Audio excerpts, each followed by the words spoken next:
trên lưng em mang về buồn.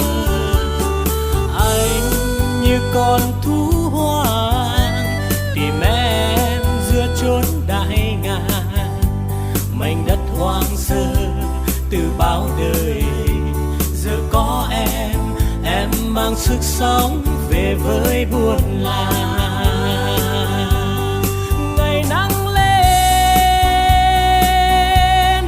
em đi xuống núi, đi qua làng anh, ngước chân tắm suối để anh trộm nhìn. Anh nhìn em cười vì em là cô gái Ede,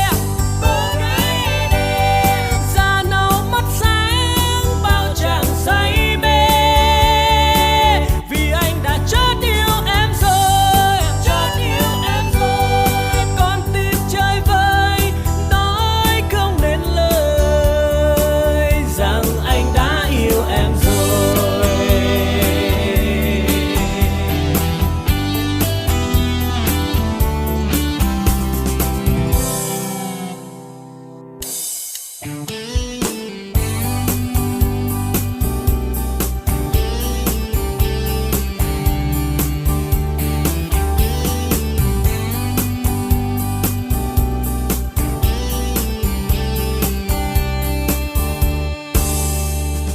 Em là hoa bơ la tỏa hương thơm khắp núi rừng, bước chân nhanh vui em xuống suối, cùi nước trên lưng em mang về buồn.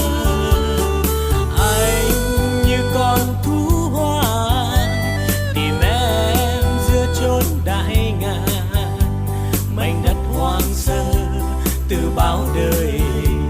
Giờ có em mang sức sống về với buồn làng. Ngày nắng lên em đi xuống núi, đi qua làng anh, ngước chân tắm suối để anh trộm nhìn.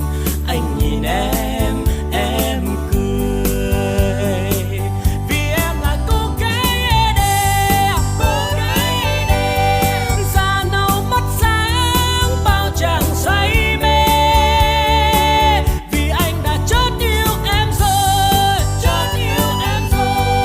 con tim chơi vơi nói không nên lời rằng anh đã yêu em rồi. Ngày nắng lên em đi xuống núi, đi qua làng anh, ngước chân tắm suối để anh trộm nhìn. Anh nhìn em